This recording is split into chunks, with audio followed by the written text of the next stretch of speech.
Good evening, everybody. Welcome to another edition of Scotland at 7 on the 9th of April with me, Gordon Ross, in the studio. And via Skype this evening, I have the co-leader of the Save Loch Lomond campaign, Sam Payton. Welcome back to the show, Sam. How are you this evening? And also with me, our regular and favourite, it's almost a chat show with Chris these days, with Chris McCusker from the SNP Socialist Group. Welcome back, Chris. Good evening, Gordon. How are you keeping? Well, as usual, we're going to dive straight into the bad news. Now, it is bad news as usual today with the coronavirus. As of 2 p.m. today in Scotland, there have been a total of 27,518 Scottish tests conducted for coronavirus, and of these, 22,561 were confirmed negative. 4,957 tests were positive. 212 patients were in intensive care last night, with 200 of those having tested positive. This marks an increase of 392 confirmed cases since yesterday. The number of patients in Scotland who have died from complications caused by coronavirus COVID-19 infection has sadly risen to 447.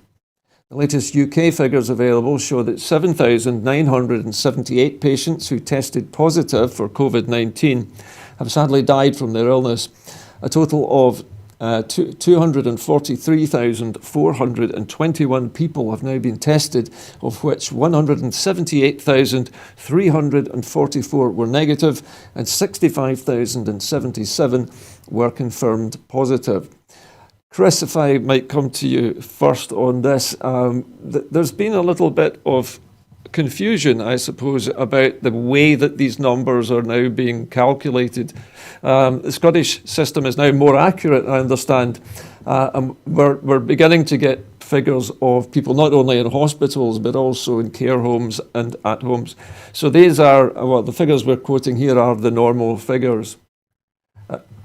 I think the new ones will be coming out shortly when the news... I beg your pardon, the new ones came out yesterday. Okay. Anyway, Chris, sorry, I had to come back to you. The figures are climbing still. We've now got 447 deaths in Scotland from COVID virus, and it's not reached its peak yet. No, but I think what we need to be careful, because we could end up with an overload of figures and statistics. You know, we're constantly getting daily updates, and you need to be constantly on top of it to make sure that you know which figures that you're actually quoting.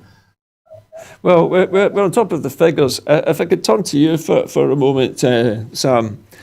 The figures are climbing at the moment on almost a straight line. They are doubling almost every 3 days at the moment. And this is largely what we would expect to see in COVID-19. In fact, it almost matches exactly the patterns in other countries. So we're not seeing a slowdown just yet. What's your take on this, Sam, from where you are at the moment? Well, there's kind of two things regarding the figures that we kind of need to be careful with. First of all, we were slow off the mark when we were told about COVID-19 in China. You know, we were the UK government delayed a response. So at the moment, a lot of people will have been people that have possibly, I'm trying to choose my words carefully, possibly have basically contracted COVID-19 before the lockdown. So we're going to be seeing that. This is what's kind of happening now. The other thing we need to be careful of, because we're getting inundated with all these statistics and figures daily, weekly, you know, they're constantly being pushed at us to the forefront by all forms of media.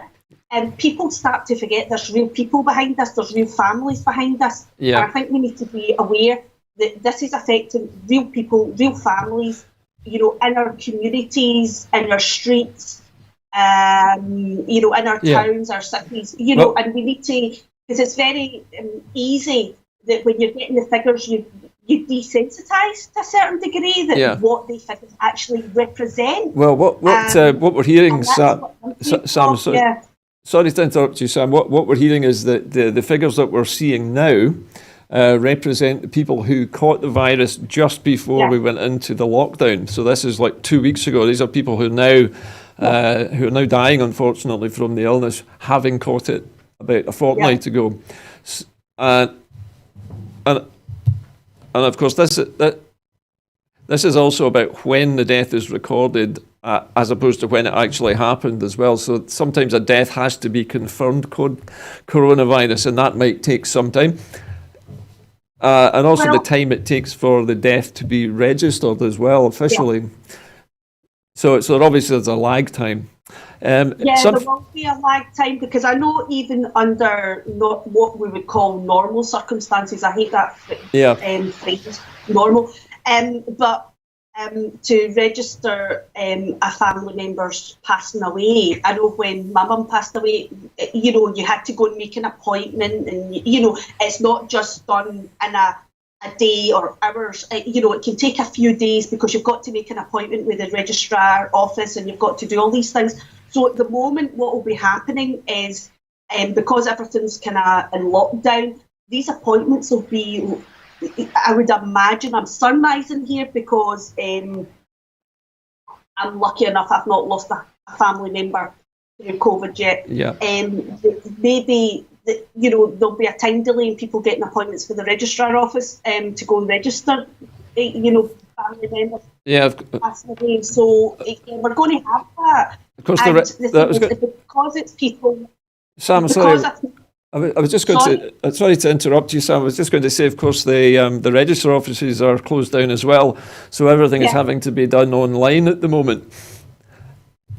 Anyway, I'd like, if I may, to move on to our next story, because it actually it goes back to something that you were saying earlier on about the fact that we were very slow off the mark, and as a result of that, we now have a Prime Minister who has coronavirus and is in hospital.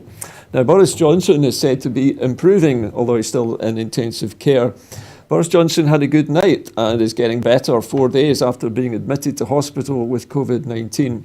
But he remains in intensive care as the government reviews the most stringent shutdown in Britain's peacetime history. Mr. Johnson was admitted to St Thomas's Hospital on Sunday evening with a persistent high temperature and a cough, and was rushed to intensive care on Monday, where he has since spent 3 nights receiving treatment. Ministers say that he has been sitting up in bed and talking to medical staff. The Prime Minister had a good night and he continues to improve in intensive care. He's in good spirits, Johnson's spokesman said in the latest update on Mr. Johnson's condition. However, he's still receiving oxygen support, although he has not been put on a ventilator. In his absence, the British government is wrestling with 2 major issues: how to finance the vast increase in state spending to support the shuttered economy, and when to start easing the lockdown measures. The Bank of England has agreed temporarily to finance government borrowing in response to COVID-19 if funds cannot immediately be raised from debt markets, reviving a measure last widely used during the 2008 financial crisis. The Bank of England said it was a short-term measure, and both it and the government said that any borrowing from the Ways and Means facility, effectively the government's overdraft with the bank, would be repaid by the end of the year. The government has made pledges costing tens of billions of pounds to support businesses and workers hit by the virus. On Thursday, the government said that an additional 1.2 million claims for welfare payments had been filed since March. If I might turn to you first, Chris, we're now hearing that the Prime Minister is getting better gradually. He's now talking to staff, sitting up in bed. So I'm wondering how quickly he might get back to work. What do you think, Chris? Is he likely to get back to work in the next 10 days? I would doubt it. I welcome the fact that he's gradually getting back to good health, and at the end of the day, nobody really wants to see anybody in that situation, it must be one of those situations where your life flashes right in front of your eyes. One can only hope that he maybe has an epiphany on the way. wider issue here is, I mean, I've got a bit of a bone to pick with regards to this, because if people are on universal credit or if they're on carers allowance, any benefit, if they go into hospital, they immediately get sanctioned. Yeah. Yet he's still getting paid. Yeah, this is another one of these strange quirks of the system, Chris, isn't it? Well, yeah. If I might, Chris, if I might stop there for a moment and go back to Sam for this next part. Sam, our next subject is something which you've just mentioned earlier on in the conversation. And this is a report that 2/3 of the UK public think that the UK coronavirus response was too slow. The public feels significantly uncertain about the UK government's strategy to tackle the coronavirus and are sceptical about coherence and speed of its response, a new survey has found. Over 2/3 of the public think that the government acted too slowly to control the spread of the coronavirus, according to the survey carried out last week by Ipsos Mori on behalf of the Policy Institute at King's College London. The survey also found that more than 40% of respondents believe the government's response to the crisis has been confused and inconsistent, with only 30% supporting the government. Just 1 in 4 of the 2,250 respondents said they trust the information provided by the government a great deal, with only 1 in 5 saying that they strongly agree that the official advice has been effective. Nearly 1 in 6, or 16% of workers taking part in the survey, said that they had either lost their job or were certain or very likely to lose it as a result of disruption caused by the virus. Another 14% of respondents said they were fairly likely to lose their jobs, bringing the total of possible job losses to around 30%. This is greater than the estimates by David Blanchflower, Professor of Economics at Dartmouth College in the US, who has said that UK unemployment could rise to more than 6 million people, about 21% of the entire workforce. Blanchflower, who was a member of the Bank of England's Monetary Policy Committee during the 2008 financial crash, said that the rise in unemployment looked to be at least 10 times faster than the recession triggered by that crisis. The King's College survey also found, however, that a majority of people, over 58%, think that the government has adapted well to the changing scientific information and situation. Almost 90% support the lockdown measure, whilst 81% support increasing powers given to the police.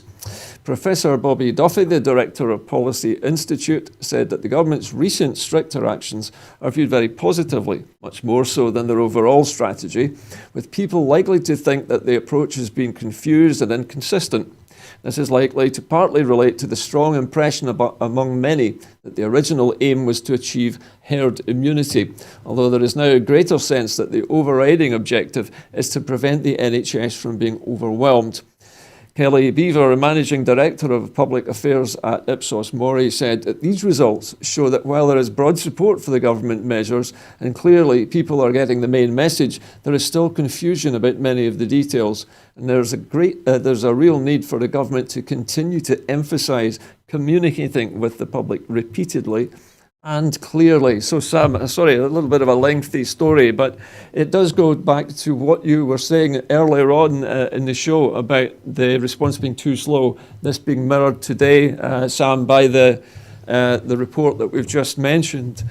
How do you respond to this, Sam? This seems to go right along with what you were saying earlier on.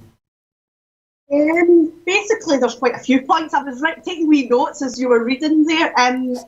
But basically, 21% of the workforce being unemployed, I would say it was higher than that, because what happened is we've seen quite a lot of the workforce getting made unemployed in the space of days. I mean, that's pretty unprecedented in the way it happened. And there was people who were basically just told that there was no job and that was it. And that was before the government measures came in for the 80% wages. And then even after that, there was people who have been told that they're unemployed and lost their wages and lost their jobs. Or what's happening at the moment is people are furlong, is the new phrase that they're calling it, where the government pays up to 80% of their wages. These people are still uncertain if there's going to be a job or a business or a company to go back to. Yeah. So Sam, I reckon that the unemployment is going to be a lot higher than that. But in terms of the confidence in the government, I think, I agree, there's very little confidence in the government, because what they've done is they have turned round and they've delayed a reaction to the COVID-19. Yeah. And then when they did their initial, talk, the conference and things about COVID, it was about a kind of joke, leading up to it, there was a kind of joking about herd immunity and things like that. And this is one of the problems that we're now seeing with people not listening to the lockdown regulations. There's a certain amount of the population who don't believe that this is serious or real, and it's because of the inconsistency that's came from the UK government from day one. You mentioned, that's why we're seeing that. Sam, if I can take you up on something you mentioned just a few seconds ago, the issue of the unemployment level rising to 21% or more. There is an odd situation at the moment, which I've got a little experience of this myself. Whilst people who are self-employed are looking for work at the moment, if they do find a job, they can't go to the interview. And so despite being made unemployed by the coronavirus, there is absolutely no way they can get to a job interview, which is even more bizarre. Yeah, I've had that experience as well, because I'm self-employed as well. And it's just, your world's just turned upside down at the moment. But yesterday I had a telephone interview, and that was, out of all the jobs that I've applied for, it was just the one telephone job interview. What I was going to say, that our next story also, Sam, is relevant to this. So if you forgive me leaving you just for the moment to read this next item. UK benefits claims are set to hit 1.2 million. The UK government has now received 1.2 million new claims for welfare payments since March the 16th, about 8 times normal levels as the corona outbreak hits the economy. Last week, the government put the figure for new universal credit requests at around 950,000 people. The payments include support for people on low incomes, working fewer hours, as well as people who lose their jobs.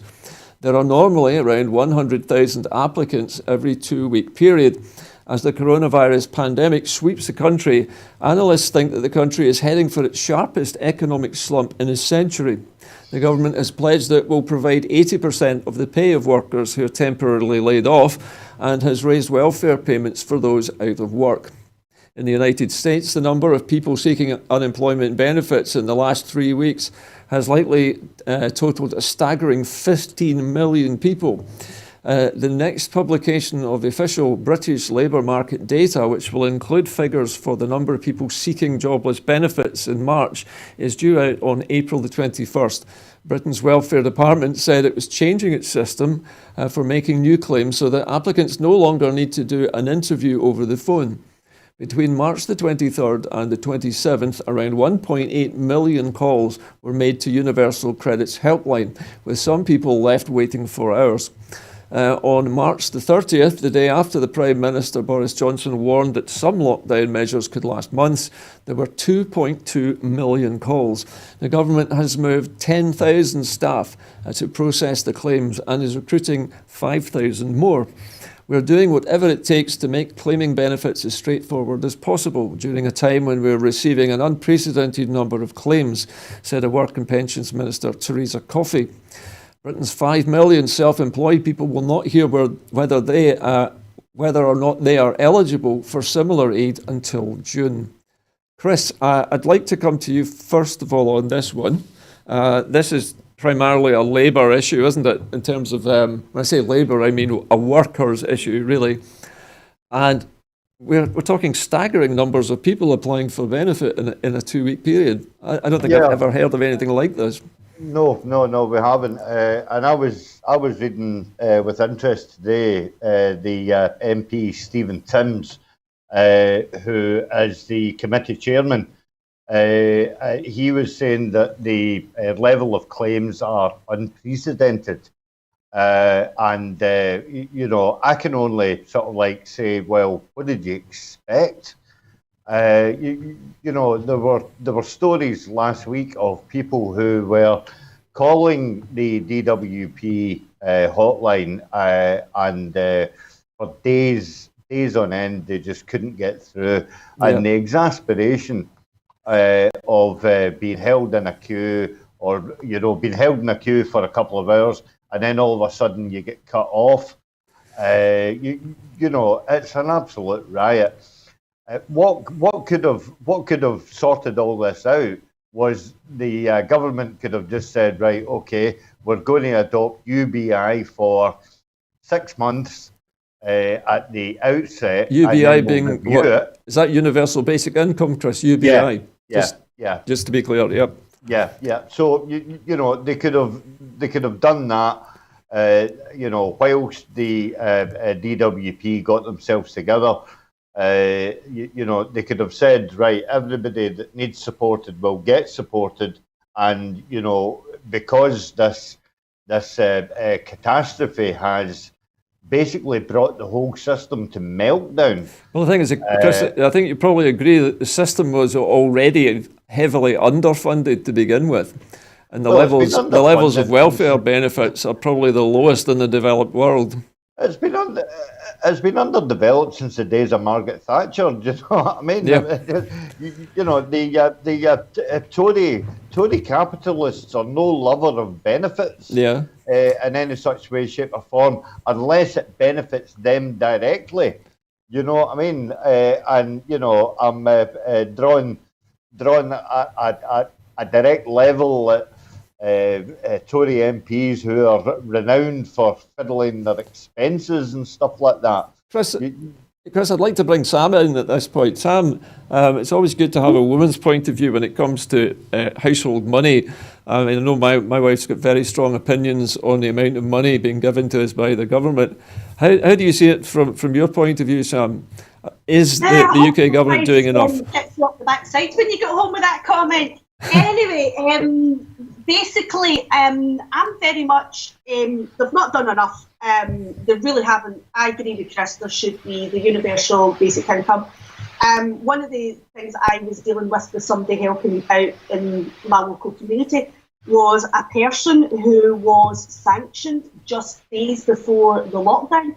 And this is a group of people that nobody spoke about or thought about. Yes, they spoke about no sanctions and things, but there was a group of people who were sanctioned just a couple of days before the lockdown. These people have not been able to access hardship benefits. I was going to say, Sam, just sorry to stop you just there. You brought up a very important point, and I noticed in the information pack that I got myself when I was claiming benefit that it's very clear that you can still be sanctioned even during the lockdown. Yes. I mean, the person that I was dealing with yesterday was not able to get through to the helpline number. And when they were trying to contact DWP through their online journal, what was happening was they were just constantly told to phone that online the helpline number. I've now took all the details and passed it on to Ross Greer because he's our regional MSP. But it's just absolutely disgusting because this person had no electricity and no food, but no means to cook food for what food they had in the house. So this is just absolutely diabolical, and that should not be happening under any circumstances. No, I think millions of households would agree with you, Sam. Actually, following on from this subject about the household spending, the UK government has actually been urged to support households who are struggling to make ends meet.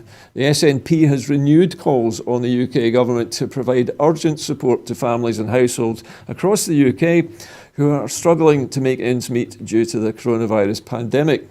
It comes after a Citizens Advice Scotland survey revealed that 1 in 3 Scots expressed worries over how they would continue to pay for bills for food and other essentials, while 4 in 10 living in rented accommodation said that they were concerned about future payments on their home. And earlier, the SNP's Westminster leader, Ian Blackford, wrote to party leaders urging the UK government and opposition parties to hold an urgent meeting with utilities companies to ensure that households have the support they need as unemployment rises and incomes are reduced and utility costs and usage increases. Pardon me. Patricia Gibson, MP, the SNP's Consumer Affairs spokesperson, said the coronavirus crisis has pushed many families and individuals across the UK, through no fault of their own, into hardship and financial difficulty. With a significant number of people in Scotland worried about how they will pay for food, essential items, bills and payments on their homes, it's vital that the UK government sets out its measures to support people in their time of need. Household costs are rising at the same time as millions of people are seeing a reduction or a complete loss of their income. The financial strain facing many people is becoming unbearable. The UK government must urgently take steps to alleviate the burden, including through introducing a guaranteed minimum income, an emergency coronavirus energy grant, a 6-month reprieve on utilities being cut off, and a freeze on prices. These are difficult times, and no family or household should be left behind or struggling to heat their home, to pay their bills, or to put food on the table. If I might come to you, Chris, on this subject.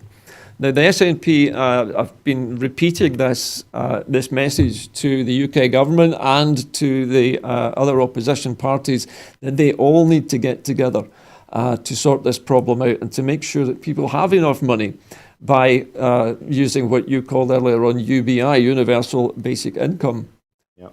Yeah.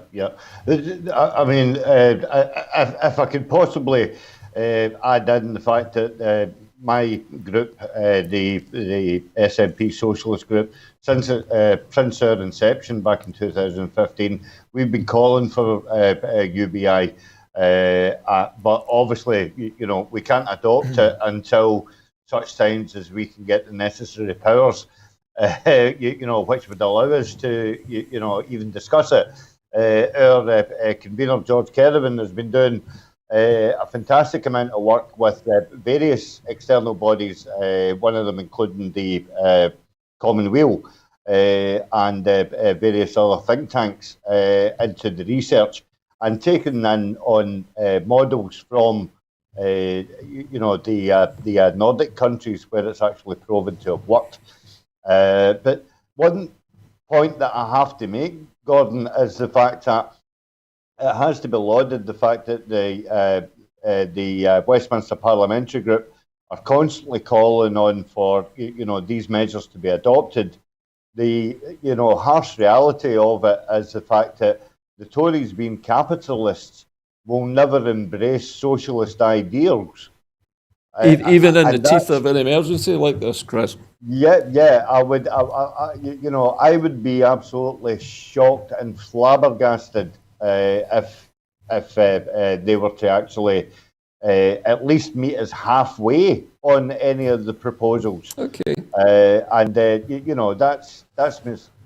That's just me dealing in reality.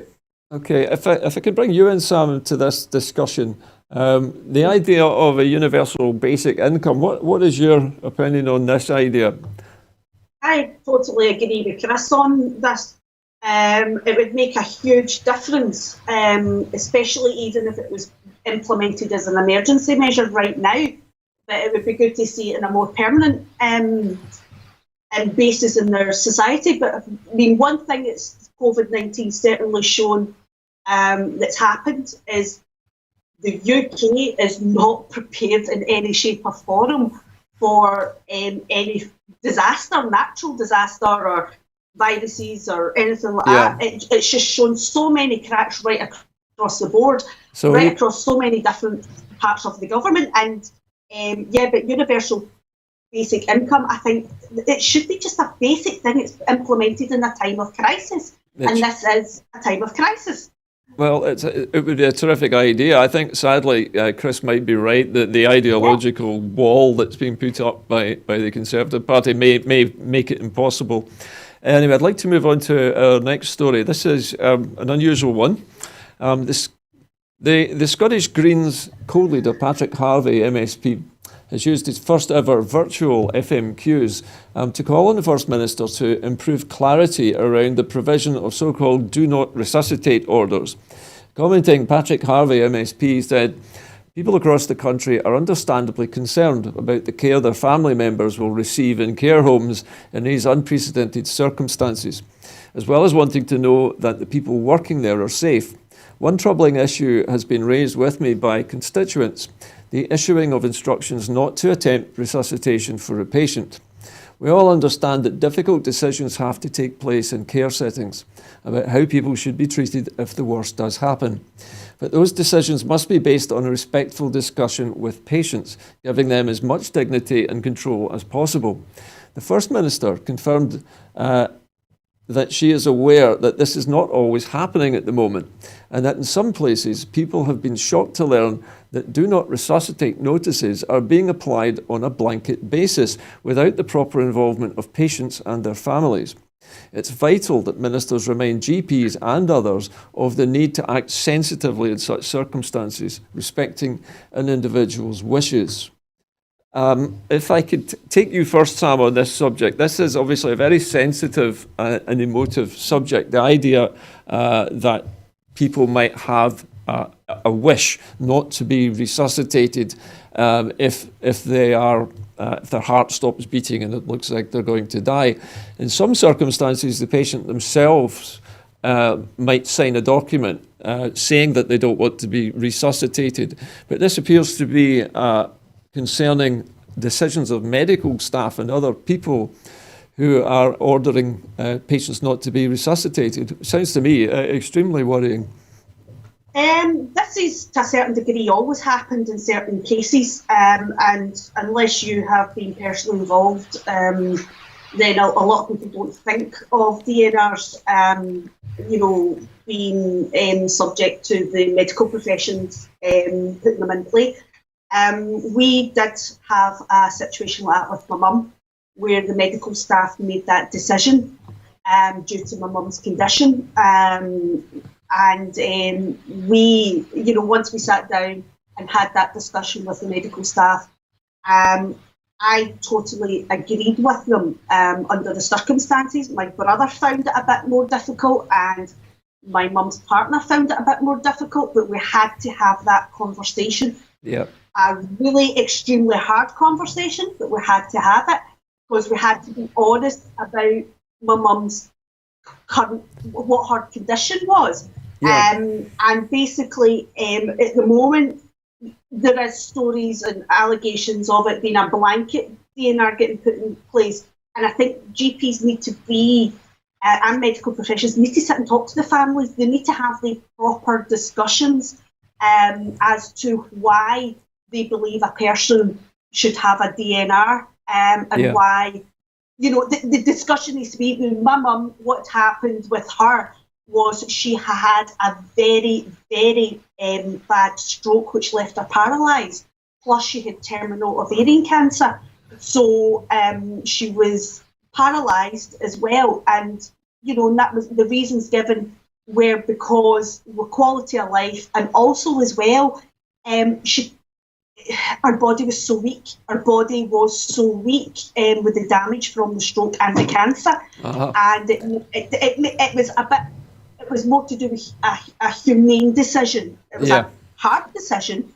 And I think so they need to have that conversation with the families. Indeed, I think what Patrick Harvey is saying, that these conversations have not been happening in some settings, if and they're not happening, then there is a problem. Yeah. You need to have these conversations. Yeah. They need to have these conversations, and they need to explain to the families. They can't just go ahead. It doesn't matter if we're in a time of crisis or not. There's got to be a bit of humanity about this, and a wee bit of have the adult conversation. The families are not going to be happy about having the conversation, but they need to have the conversations. Okay, well, thank you, Sam. If I could pass this over to you, Chris. You have an opinion on this subject, the subject of do not resuscitate orders?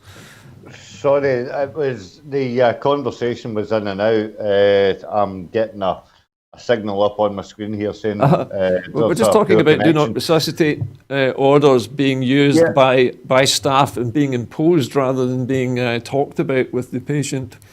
Yeah, I mean, I really don't have a great deal of experience in this field, thankfully. But unfortunately, before we came on air tonight, I was informed that the care home that my aunt is in has got 2 reported conditions of COVID-19. Okay. And my aunt is very, very weak and susceptible to anything that's going round. So I might find out more about this in the days to come. Yeah. But, I mean, there are, as Sam eloquently placed out, that, it's a very grey area. And when Patrick Harvey's saying that, there needs to be a lot more clarity, and there needs to be a clear A set of guidelines, maybe, Chris. Yeah. A clear direction and some very, very clear guidelines. That seems to be very much what Patrick Harvey has been calling for here. Well, it's a subject that quite an awful lot of people don't know about, and we're now finding out a lot more information just because of this virus. Yeah, that people were totally unaware of, and it's one of those really bad judgment calls that nobody wants to make, far less somebody who is very qualified in the medical a sort of capacity. Taboo subject. Yeah. Well, I'd like to move on now, if I may, to our next story. And this is actually to do with the social care workforce, the people who are looking after vulnerable people. And the Scottish Government, with COSLA, the Confederation of Scottish Local Authorities, and the SJC unions, have agreed today that the guidance jointly published by the Department of Health and Social Care, Health Protection Scotland, Public Health Wales, Public Health Agency Northern Ireland and Public Health England and NHS England on the 2nd of April 2020 is the official and fully comprehensive guidance on the matter of the use of PPE, personal protective equipment, in the context of COVID-19. That guidance makes it clear that social and care home workers can wear a fluid-resistant face mask along with other appropriate PPE where the person that they are visiting or otherwise attending is neither confirmed nor suspected of having COVID-19, if they consider doing so is necessary for their own and the individual's safety. They are the professionals and we trust their professional judgment. The guidance had input from the Royal Colleges and is endorsed by expert scientific groups as well as the Chief Medical Officers and Chief Nursing Officers in the UK. COSLA and the SJC trade unions are clear this joint statement is necessary to ensure that social and care home workforce has confidence to carry out its role. The Scottish Government has given assurances that it will take all possible steps to ensure that all appropriate supplies will be made available to the workforce. We recognise that this will also assure those who are already receiving vital services and who are already shielding. We wish to emphasise that all social and care home staff have our utmost thanks and support for the essential work they're carrying out during this pandemic. If I might come to you first, Sam, on this particular issue, it seems that the Scottish Government, amongst others, and all these organisations are trying to come up with what looks like a cross-party and cross-national policy on this for all of the countries and regions of the UK. Sam, are you there? Oh, hi. Sorry. Yeah, sorry. Just saying, Sam, they seem to be trying to come up with a they're coming up with a... It went blank there.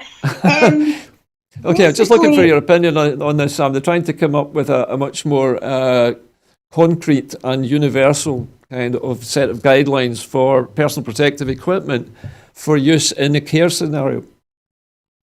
Yeah, I think, it makes common sense just to basically have everybody singing off the same hymn sheet right now. They need to be doing it. They need to be doing it right across with more things. But yeah, it makes life a lot easier if there's a cross-party or cross-nations at this moment in time. Okay. Definitely. Okay, Sam, listen, I'm going to move on. We're a little behind the times here. So, the Scottish Government this week must put plans in place to protect rural communities from a potential influx of tourists over the Easter weekend, according to the Scottish Greens Rural and Island Community spokesperson John Finney, MSP. The Highlands and Islands MSP highlighted concerns that the limited health services in rural areas could be put at risk if a considerable number of people decide not to adhere to the guidance and emergency regulations. John Finney, MSP, said, "The overwhelming majority of people must be commended for following the official guidance, adhering to regulations and staying at home. We do know, however, that some irresponsible individuals have continued to travel to second homes and that, unbelievably, properties are still being advertised on sites like Airbnb. Police have also raised concerns around the considerable number of large gatherings at house parties which are still taking place. The Highlands and Islands and other rural places thrive on tourism in ordinary times, but the current situation is far from ordinary, and people must realise that these rural areas are living, breathing communities. There is considerable concern in rural communities that people may flock there over the Easter weekend.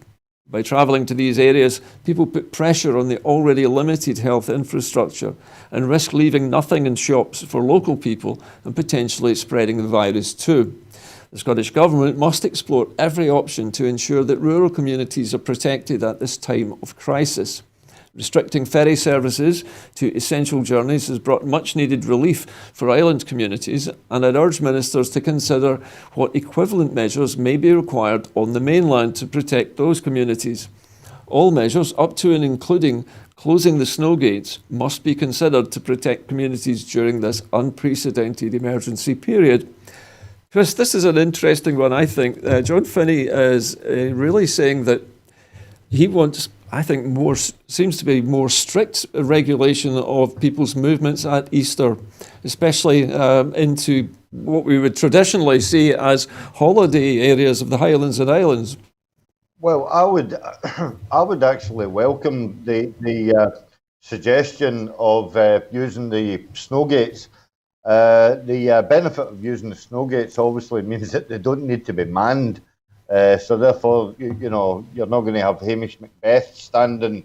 Yeah, it would be a nice, simple idea, Chris. But the wider question then means that if you're closing roads in the Highlands and Islands in order to stop people from getting to various villages, whatnot, what have you, what happens at the border at Carlisle and stuff like that? Yeah. Are we then going to start, you know, putting patrols up there? I mean, that, you know, Could we that would be end up madness. with a sort of temporary border controls, Chris? Well, that would be absolutely madness because the unionists would absolutely jump all over that. Yeah. So I think a fine line has to be found here. And yes, there is a lot to be said about protecting smaller communities who can get overwhelmed, even out with COVID-19. Yeah. I've been in small villages and wandered into the general store, and they've got nothing but bloody Brillo pads and a packet of Quavers. You know what I mean? Because there's been two or three busloads have already been through, Yeah. and there's not a can of Iron Brew to be found. Well, So, you know, there's obviously a need, Chris, to control the numbers. That's certainly true. I think John Finney often comes up with fairly good ideas. Some of them are a little bit left field. I'd like that there are so many people affected by this crisis at the moment. And in fact, our next story is about just such a group. A national campaign, I beg your pardon, is being relaunched to reassure anyone experiencing domestic abuse that support is available to them during these difficult times. Social isolation measures put in place to tackle coronavirus may be adding to pressure to those already in abusive domestic situations. Justice Secretary Hamza Yusuf has said, "These are unsettling times for everyone. But I want to be absolutely clear that anyone experiencing domestic abuse in the home is not alone. While they may feel isolated and vulnerable, help is still available around the clock. We have heard that victims may feel like they don't want to bother the police or the support services because of the crisis. The message of this campaign is absolutely clear. Services are open and they are there to help you. Tackling domestic abuse is as much a priority now as ever. This outbreak should not prevent anyone experiencing violence, including coercive and controlling behaviours, from seeking such help or supporting a crime against them. Services are aware that there is a need to be sensitive to the fact that a person is causing harm, maybe in the home, and there is a number of ways in which support can be provided to victims in this situation. I hope that the campaign being relaunched today makes clear what help is available and where to find it.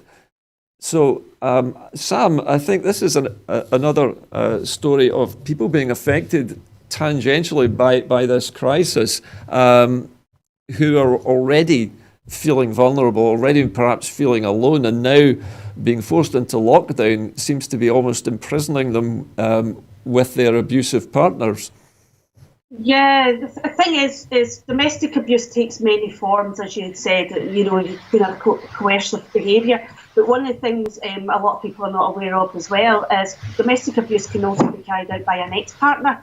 So even people who are no longer living together can still be experiencing domestic abuse by other means, whether of coercive behaviour, manipulation and financial control. And the problem is, even before the lockdown, there's the support. There's an amazing amount of support, but sometimes when you are phoning the police, it's very difficult to be taken seriously. It's very difficult to explain, because normally what happens is when the victim phones the police, they are in a heightened emotional, stressful state. Yeah. So that is the person's automatically judged, which is not right. And there's a lot of training that's going on, and has been for a number of years with frontline services, especially the police, to deal with victims, and that they will be in a heightened state of emotions. But a lot of the times you still get people being missed who are experiencing domestic abuse. And also as well, in Scotland we've got the added bit of collaboration, which also is quite difficult as well when it comes to domestic abuse situations. So when it comes to, you have got services like Women's Aid and who are absolutely amazing. Their staff are fully trained, their counsellors are fully trained in all the different levels of domestic abuse, all the different forums it takes place in. And there's also charities, I'm really sorry, but I don't know the name of the charity, but there's charities for men as well. Good. That are really good at talking, because men experience domestic abuse also. Yeah. And the services are out there. And there is actually, MPs and MSPs can be a good source of information as well for anyone, experiencing domestic abuse. But the problem is when you're in lockdown with a partner who's still living with you under these circumstances, the victims are not going to be able to pick up the phone or go onto social media. They're not going to be able to do these things because the person's going to be watching them. So as much as these helplines and these adverts and that are in place, these people might not have access to social media. They might not have access to a mobile phone. They might not have access to a landline. So it becomes very difficult. So it's maybe worth it if these people are going to a shop or something, to maybe, if they can pass a note to a shopkeeper or something, maybe do some awareness training with the local shop or something that get people help. It might be a good idea. Okay, thanks. It is a good idea, Sam. Thanks for that. I'm going to move on now to our next story. And the Greens media spokesperson, Ross Greer MSP, has lodged an official complaint with the BBC after its flagship radio news programme, Good Morning Scotland, allowed a dark money front group for the alcohol industry to undermine flagship public health policy without even asking who funds them. In a letter to the Director General, Tony Hall, Mr Greer refers to an appearance of the Institute for Economic Affairs on Good Morning Scotland this morning to discuss the minimum unit pricing of alcohol, a policy that the think tank claims is ineffective. Now, at no point during the package did the BBC make clear that the IEA has been funded by the alcohol industry, despite a recent change in editorial guidelines making it clear that they should do so. In commenting, Ross Greer MSP said, "The Director General had previously confirmed to me that the BBC editorial guidelines had changed to ensure that key information such as this is given to the audience. This is specifically on the grounds that contributors such as these shady think tanks cannot be assumed to be unbiased. So I'm deeply concerned that once again the BBC appears to have acted out with its own guidelines and platformed the IEA, a front group for corporations, without even asking them to confirm where their money comes from. And that's why I've written to the Director General asking that the BBC explain why it ignored its own guidelines and allowed this shady front group to criticise a public health policy, which just so happens to impact the profits of its likely funders." Now, Chris, this is a beauty of a story, this one. The BBC breaking its own rules about, well, fairness, I guess, and equanimity. They are supposed to make it clear that if somebody is commenting on something like this, a group, that they should really explain to the public where they get their money. Well, not for the first time. No, it's not. As the BBC broke the rules, but what really impacts on this, and this goes back to the discussion on BBC Radio this morning, that's exactly what it was about. They were basically questioning, was it time to look at the whole business of the minimum pricing, and leading on. I didn't get a chance to comment on what the previous story because Sam eloquently covered every point. She did that beautifully, yes. But having cheaper alcohol in the house at this moment in time, when everybody is going a bit stir crazy and getting cabin fever, that again is going to feed into the domestic abuse issues. Indeed. Which are the figures are climbing week on week, unfortunately. Yeah. So for this outfit to come out with this in the first place, it's a conservative think tank, the Institute for Economic Affairs. Yeah, it is absolutely horrendous. They're a free market think tank, very much on the right wing. Through this pandemic, people have got too much bloody time on their hands to lobby for their own petitions, their own ideology, and they are trying to clearly profit out of other people's misery. Yeah. Well, Chris, I'm sorry, I'm going to have to move us on. We're running a little behind time this evening. And the next story is concerning the United States. The top US infectious disease expert on Thursday warned against reopening the economy too soon after the downward revisions of the coronavirus pandemic's projected death toll, while a third week of massive jobless claims underscored the economic damage caused by social distancing. While several officials have hailed the apparent success of mitigation efforts in bringing the death projections down to 60,000 from more than 100,000, Dr. Anthony Fauci said it was important that people continue to stay at home and avoid resurgence in the spread of the disease. We've got to continue to redouble our efforts at the mitigation of physical separation in order to keep those numbers down and hopefully even get them lower than what you've already heard recently. Fauci, the director of the National Institute of Allergy and Infectious Diseases, said on CBS television this morning, stay-at-home orders have closed non-essential workplaces in 42 states, drastically slowed the once humming US economy and thrown millions of people out of work. with several state unemployment insurance offices deluged in recent weeks. 6.6 million workers applied for jobless benefits in the week ended April the 4th, the US Labour Department said on Thursday. And that followed a 6.9 million jobless applications the week before, the most since the Great Recession of 2008. In all, some 16.8 million American workers have applied for jobless benefits in the past 3 weeks. Fauci, appearing on several morning television programs, affirmed that recent models showing fewer deaths than previously projected were evidence that social distancing and other efforts at keeping people apart were slowing the spread of the virus.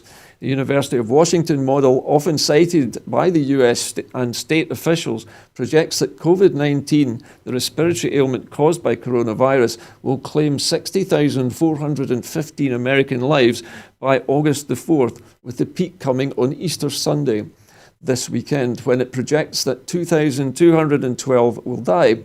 By Thursday morning, more than 432,000 US residents had tested positive for the virus, and around 14,800 had died, according to the Johns Hopkins University.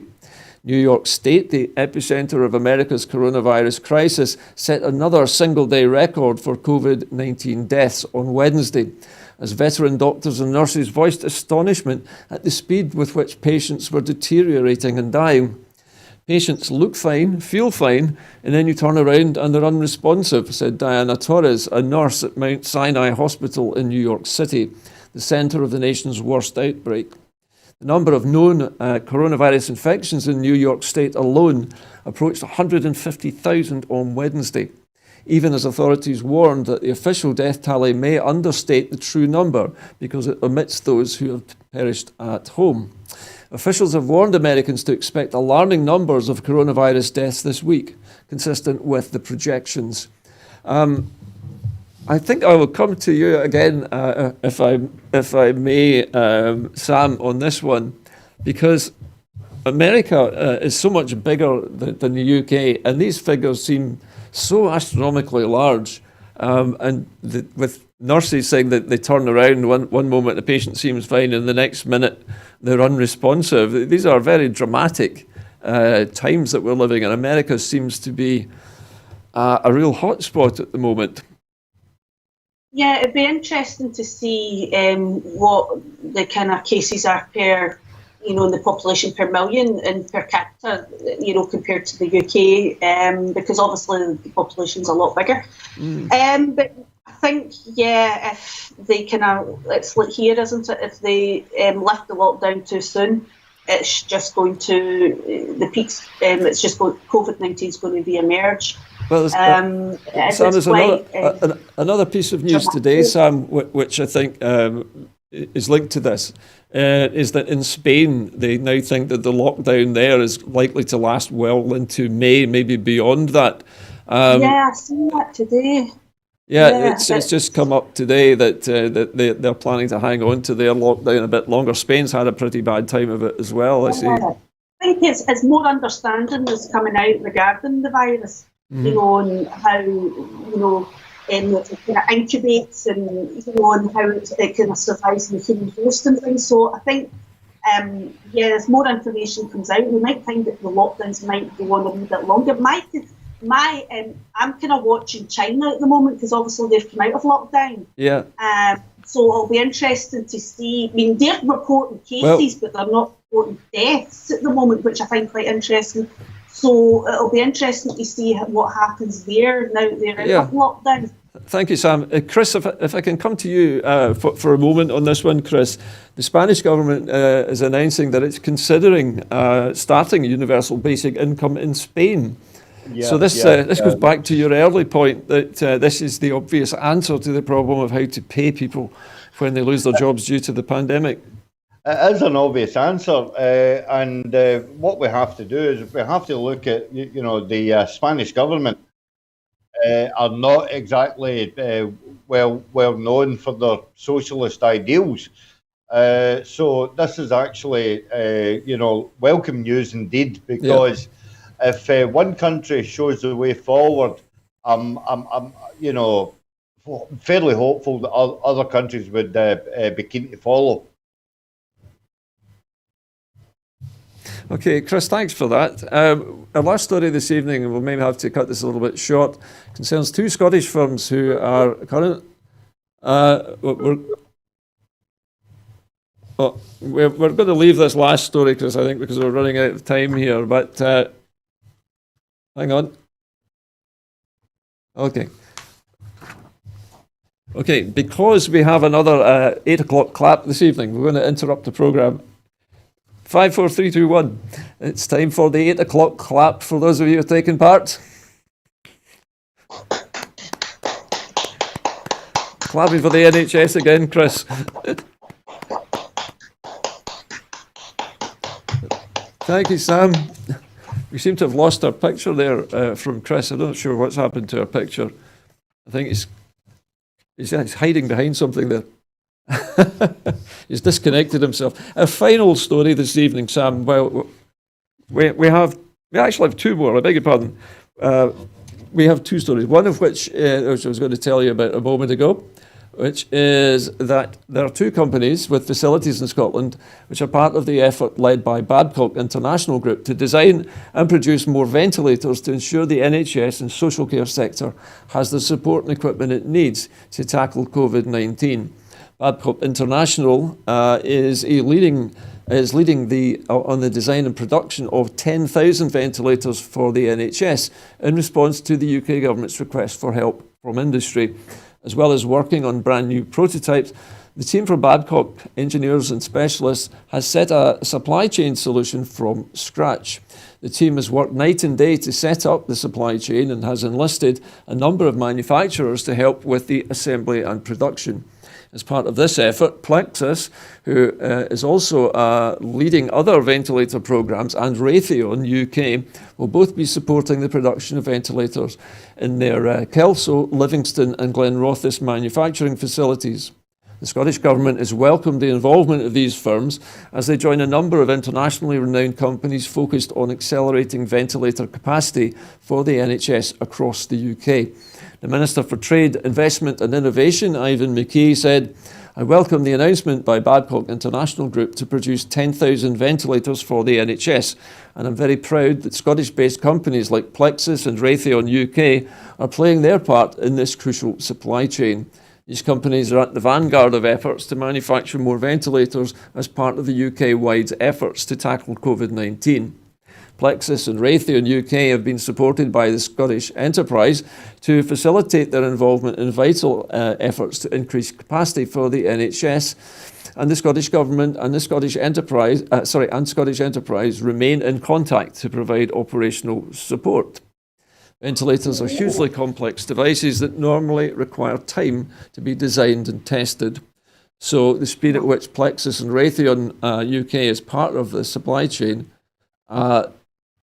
is commendable. They and their staff are working around the clock to credit to Scottish manufacturing. Our final story, I think. Before we go to our final story, Sam, this is an interesting story. We've got companies in Scotland which are now aiding the production of ventilators. And these are companies which many of us may not even have heard of. I mean, Raytheon, we know that they get money from the Scottish Government, and we're always moaning about that. But here we have them actually doing something good for a change. Well, it's about time they gave something back, isn't it? Because a lot of these companies do get quite a lot of funding, so it's nice to see that they're making the ventilators for NHS Scotland and giving something back. Yeah. At the moment, you might see a wee mini person jumping in and out. It's my youngest, who keeps jumping in and out of the camp. There he is. He wants to say hello. Another star is born in your household. What I was going to say was that this is very much a ploughshares from swords kind of story, because Raytheon were well known for the electronic devices that they build into weapons like missiles and bombs. And the Scottish Government has given them money to diversify into more peaceful products. Chris, this I know is probably a story close to your heart as well. The idea of weapons manufacturers basically stopping manufacturing weapons and making ventilators is a bit of a new twist. Well, I mean, I could go on at length, but at the end of the day, it's time that these companies gave back into the community, and by and large, the products that they have on the production line are not for the benefit of the community. For once, these machines are actually going to save lives in order to destroy them. It's a shame that we didn't have more time to discuss the coronavirus implications, which is happening in Palestine at this moment in time. Yes. I've got a friend at Medical Aid Palestine, Rohan Talbot, communicated to me earlier on today from London with basically a crowdfunder that they have put up to use the actual coronavirus time to try and effect some sort of ceasefire. And I know that it will, it won't find favour with the Tory government, because they're heavily invested into the arms sales across the world, which makes the government a tremendous lot of money. But going back to the original story, quickly, if you would, Chris. It's actually good to see that these companies can actually survive without having to rely on selling bullets and guns and ammunition that fuels war and devastation throughout the world. Chris, there's obviously there's money to be made from saving lives as well as taking them there. So anyway, our final story this evening concerns the opening times for pharmacies. Now, general practices, doctors' surgeries and community pharmacies will remain open on Good Friday and Easter Monday to help relieve pressure on the out-of-hours services this weekend.